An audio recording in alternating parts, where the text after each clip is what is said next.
আজ আপনাদের সাথে একটা চিকেনের রেসিপি শেয়ার করছি, যেটা কিন্তু ফ্রাইড রাইস, পোলাও বা লুচি পরোটা দিয়ে খেতে দারুণ লাগে। কিন্তু দারুণ টেস্টি একটা চিকেনের রেসিপি, কিন্তু অত্যন্ত সহজভাবে বানানো।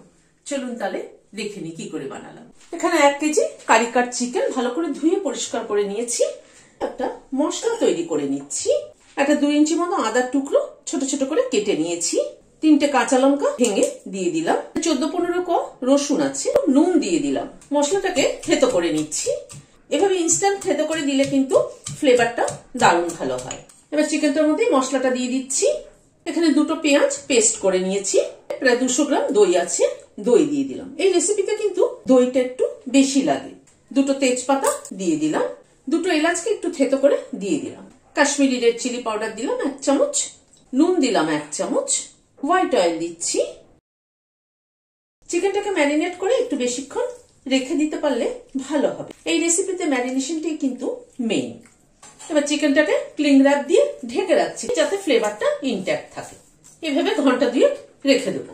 হোয়াইট অয়েল দিচ্ছি। 1 চামচ ঘি দিয়ে দিলাম।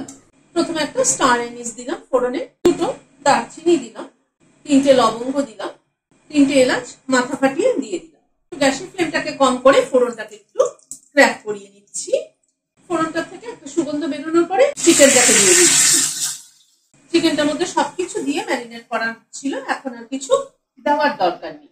চিকেনটাকে এবার কষিয়ে নেবো ভালো করে। গ্যাসের ফ্লেমটাকে হাই রেখে প্রথমে 4-5 মিনিট মতো একটু কুক করে নেব। চিকেনটাকে একটু নাড়াচাড়া করে নিলাম। এবার চিকেনটাকে একটু ঢেকে দিচ্ছি। গ্যাসের ফ্লেমটাকে মিডিয়ামে রাখছি। 5-6টা কাজু নিলাম, 8-10টা পেস্তা নিলাম, 15-20টার মতো কিশমিশ নিলাম। খানিকটা দুধ দিয়ে ভিজিয়ে দিলাম। তারপরে এটার একটা পেস্ট তৈরি করে নিচ্ছি। প্রায় মিনিট 15 মতো ঢেকে ঢেকে রান্না করলাম। মাঝে ঢাকা খুলে খুলে আমি নেড়ে দিয়েছি। চিকেনটা এখনো আরেকটু কষানো হবে। এবার ঢাকাটা খুলেই একটু কষিয়ে নেব চিকেনটাকে। আরো প্রায় 2-3 মিনিট মতো চিকেনটাকে কষিয়ে নিলাম। চিকেনটা থেকে কিন্তু পুরো তেল ছেড়ে গেছে। লাস্টে যে কাজু, কিশমিশ আর পেস্তার পেস্টটা করে রেখেছি সেটা দিয়ে দিলাম। সবকিছুকে একবার মিশিয়ে দিচ্ছি। সামান্য একটু গরম জল অ্যাড করছি, জাস্ট গা মাখো মাখো হওয়ার জন্য। এই চিকেনটা কিন্তু এরকম শুকনো শুকনোই ভালো লাগে। পোলাও, ফ্রাইড রাইসের সাথে ভীষণ ভালো লাগে। জাস্ট একটু মিনিট দিয়ে ফুটিয়ে নিলাম। 2 টেবিল চামচ ফ্রেশ ক্রিম অ্যাড করে দিলাম। একটা কসুরি মেথি রোস্ট করে নিয়েছি, সেটা উপর দিয়ে ছড়িয়ে দিলাম। মিশিয়ে দিচ্ছি।